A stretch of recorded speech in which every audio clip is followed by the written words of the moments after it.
Tá todo mundo paparicando a nova classe média brasileira. A indústria vem pesquisando os hábitos dos consumidores para descobrir como agradá-los. Depois de realizar o sonho de comprar a casa própria, as pessoas agora querem conforto dentro de casa com móveis novos. E que tipo de móvel elas estão procurando? A casa reformada merecia móveis mais bonitos e maiores. A filha escolheu o quarto do jeitinho que queria, com detalhes em lilás. Você tem um quarto lindo, cheio de lilás e tudo que tá aqui. Seu Antônio renovou também o quarto do casal e a sala, sem ficar com dívida alguma. Para o frentista, o conforto da família é prioridade. É muito bom, né? Dá um conforto para a família, morava em 2 cômodos, agora estou em 2 quartos, né? Minha filha dormia no quarto junto comigo, agora não, agora tem um quarto dela, tem o meu, do jeito que eu gosto. Estou contente. Este ano a família planeja mais um investimento. Faltou só arrumar a cozinha. Os armários, né, embutidos assim certinho. E as coisas arrumadinhas, tá bom. Assim como o seu Antônio, milhares de famílias também querem trocar de móveis em 2012 e prometem gastar 21 bilhões de reais. Com todo esse dinheiro circulando, as indústrias não querem ficar de fora. As empresas de móveis populares passam por uma grande transformação. É preciso atender aos desejos dessa nova classe média e enfrentar a concorrência da China. Estão investindo em maquinários que cortam peças diferentes num ritmo acelerado. Algumas fizeram ainda reformas administrativas e no departamento de vendas. A gente não está olhando para o produto. Na realidade, a gente está olhando para o cliente. Essa foi a grande diferença. Não achar clientes para os nossos produtos, mas sim achar produtos para os clientes. Uma pesquisa mostra que em casa o brasileiro passa a maior parte do tempo no quarto. No entanto, é a sala que ganha prioridade na decoração. Esta fábrica foi além. Quis saber como seu cliente usa os móveis e em que lugar ele guarda os objetos pessoais e decorativos. 150 casas de todas as regiões do país foram visitadas. Além da entrevista com os moradores, foram tiradas fotos dos cômodos. Os costumes das famílias pediram mudanças no design e na funcionalidade dos móveis. A empresa teve que trocar toda a linha de produtos. Calçados e perfumaria agora precisam de mais espaço dentro do guarda-roupas. Este móvel aqui é um bom exemplo, ele resume o resultado da pesquisa. Ele concentra vários elementos das tradições e dos gostos da família. Marco Aurélio, ele tem o moderno e ele tem o tradicional numa peça só. Exatamente.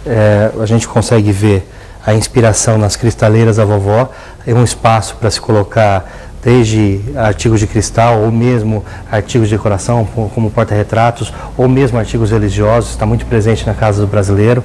O buscando para o moderno. Tem que estar adaptado à colocação de televisores de LED hoje pendurados no painel e, além disso, detalhes estéticos e funcionais, como detalhes estéticos na curva e detalhes estéticos na função, que ele funciona como puxador aqui, como pegador para a abertura das portas. Então é possível sim você ter o belo, funcional e barato. E tem pesquisa do Data Popular indicando aumento de 11% na compra de imóveis. Para conversar sobre como as famílias estão gastando, está aqui com a gente o economista Luiz Fernando da Silva. Boa tarde, professor. De novo aqui para dar bons conselhos para a gente, né? O problema é que o professor ensina a gente a poupar, a economizar e o povo insiste em gastar, né? Pois é, as pessoas ainda elas não tomaram a noção, a consciência de que é um pouco mais difícil, mas é tão necessário e importante você conseguir planejar sua vida financeira. Dá trabalho? Dá, mas depois os resultados são muito importantes. Como é que é essa cultura de poupar fora do país, porque já esteve na Europa, Estados Unidos? O que acontece é que lá as pessoas elas são acostumadas desde cedo, as crianças, por exemplo, a como gastar aquilo que elas recebem na Europa, por exemplo, o que a rainha passa para as crianças, onde elas vão gastar. Nos Estados Unidos, as crianças aprendem a investir em bolsa com 8 anos de idade. Aqui no Brasil é diferente. As crianças chegam em casa e dizem: pai, eu quero aquela marca, eu quero aquela casa, eu quero um carro igual ao do meu amigo. Então há uma mudança de valores, de cultura. Infelizmente isso vem crescendo gradativamente. Professor, tem muito brasileiro que não sabe qual classe social que pertence, né? Tem gente da classe B que pensa que é da classe C, gente que é da C, portanto da classe média, que se considera pobre. É uma confusão geral. Vamos então esclarecer essa história. Aqui no telão a gente tem a classificação oficial do IBGE para as classes sociais. É considerado da classe A quem tem renda familiar acima de R$ 12.440. Da classe B, entre R$ 6.220 a R$ 12.440. Da classe C, de R$ 2.488 a R$ 6.220. Da classe D, de R$ 1.244 a R$ 2.488. E da classe E, quem tem renda familiar até R$ 1.244. Professor, o senhor considera que essa classificação representa a realidade? É de fato o que ocorre? Eu não sou muito adepto a números, essa tipologia, porque as pessoas elas têm que estar vinculadas ao que elas de fato elas podem consumir e não vinculadas a algumas determinações.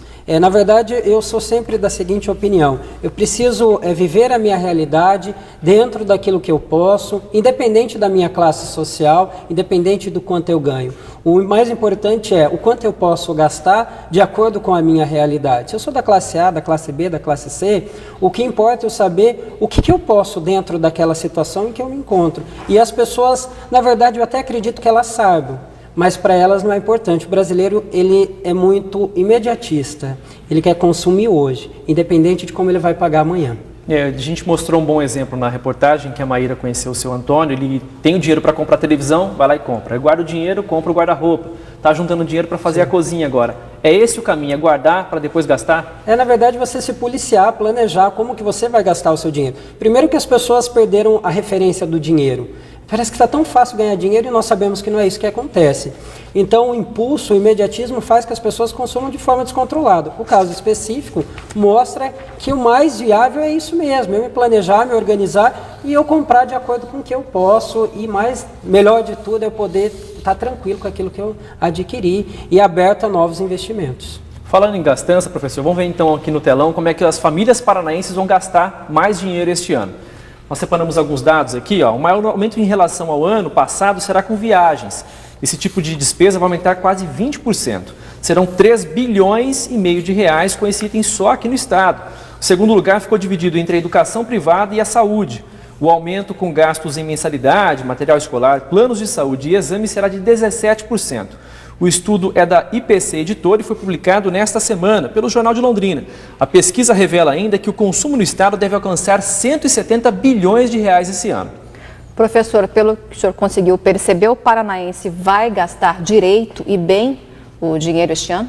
Na verdade, ele vai querer satisfazer os desejos, né? E eu sempre falo que existem, um binômio, necessidades e desejos.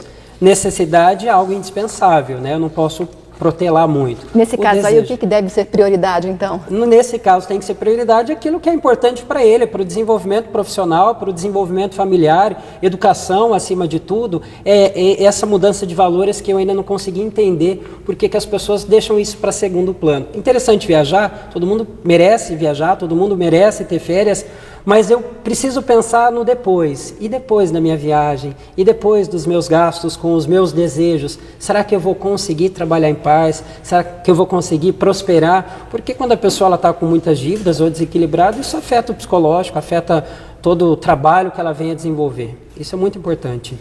Eu vejo o paranaense, de uma forma geral, ele é ciente do que ele precisa gastar sim, mas ele precisa ter um pouco mais de organização com as finanças.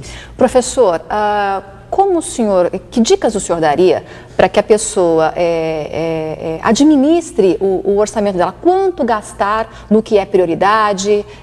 Como fazer esse cálculo? Primeiro, ela precisa saber o que ela pode, ela precisa se conhecer, né? Eu chamo de diagnóstico financeiro. Quanto de fato eu tenho gastado ultimamente, quanto de fato eu ganho, a minha família. Eu preciso me condizer à minha realidade, estipular minhas metas, objetivos e definir isso em família. Nessa realidade estão aí os custos fixos, né, professor? Que tem que estar no cálculo de todo salário familiar. O custo fixo já diz o nome, é o que vai acontecer sempre, eu não tenho como fugir dele. Mas eu posso tentar reduzir os meus custos, mesmo ele sendo fixo. Uma questão de planejamento. Agora, os variáveis que acabam atrapalhando o rendimento, porque ele não é preparado, ele não é planejado. Professor, daqui a pouco a gente volta a conversar com o professor para responder algumas dúvidas de telespectadores sobre orçamento familiar.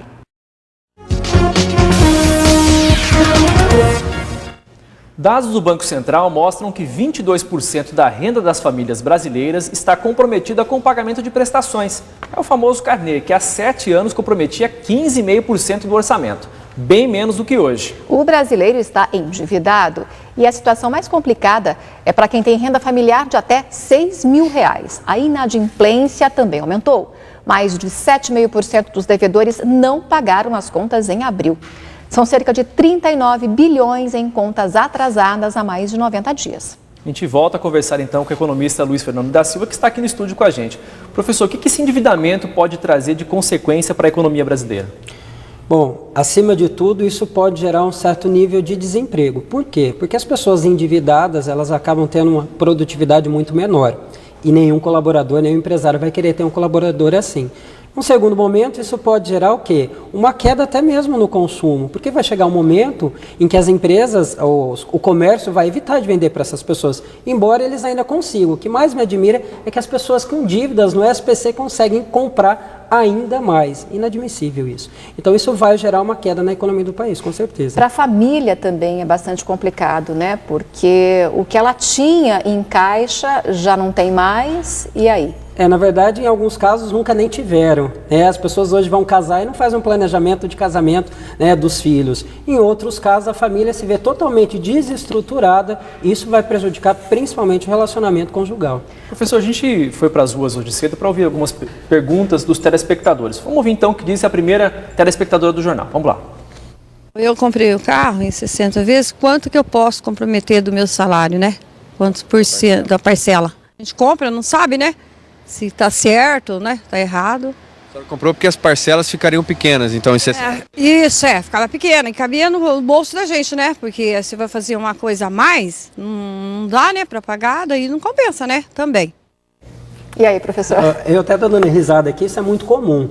Você vai comprar um bem hoje, você não pensa no valor que você vai pagar no final. Você pensa quanto que você paga mensalmente. Independente, você vai pagar 3 vezes o valor do bem. E um detalhe, no caso específico do carro, a pessoa só foca no valor da parcela. Mas tem IPVA, tem o seguro, tem manutenção, tem combustível, e isso não foi computado. Na maioria das vezes a pessoa nem sabe que deveria ser feito um orçamento.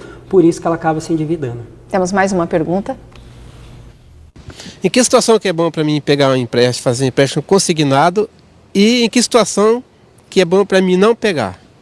Empréstimo consignado é bem complicado, né? Muito complicado porque é muito fácil hoje, principalmente aposentado, pensionista, com a redução da taxa de juros, as pessoas estão desesperadas atrás de empréstimo. E aí eu pergunto, primeiro a pessoa precisa necessariamente desse empréstimo, porque em muitos casos ela pega para liquidar dívidas, só que daqui 2, 3 meses ela voltou a se endividar novamente. Então aquele empréstimo é mais uma dívida que vai se acumulando. Agora, quando é indicado um empréstimo consignado? Vou dar um exemplo claro, cartão de crédito, quase 15% ao mês. Você consegue hoje um crédito consignado com uma taxa bem reduzida, elimina aquilo e você já sai ganhando. Só que você tem que se policiar para depois não entrar novamente no cartão de crédito. Professor, temos mais uma perguntinha da rua.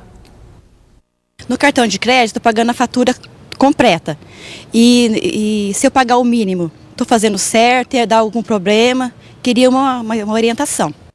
Falando em cartão de crédito... Pois eu sempre falo que de todas as dívidas, a que você tem que priorizar é o cartão de crédito. O bendito, porque o cartão de crédito, ele não é uma ferramenta má, muito pelo contrário, as pessoas não sabem utilizar corretamente, mas a taxa é muito alta e nós precisamos nos policiar em relação a ele. O Rogério, do Jardim Ideal, pergunta ao senhor se a gente acha na internet alguma planilha para conseguir administrar melhor o orçamento familiar. Se me permitem, eu tenho um blog onde tem uma planilha lá e tem várias informações, www.portalfinanceiro.blogspot.com.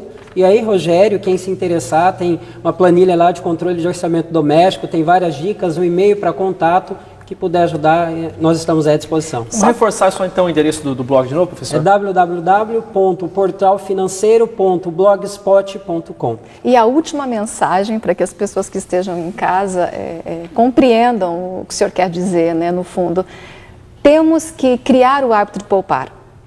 Ainda que pouquinho por mês, mas temos que ter este hábito. Eu sempre falo que nós somos muito competitivos. Não poupe 10, 20%, é meio tópico. Poupe 1%, mas comece. Gradativamente você vai querer superar até que você tenha a sua poupança doméstica. E não gaste mais aquilo do que você ganha. Com certeza. Tá certo, professor. Muito obrigado pela participação aqui no Paraná Muito obrigada, professor. Boa tarde. Obrigado.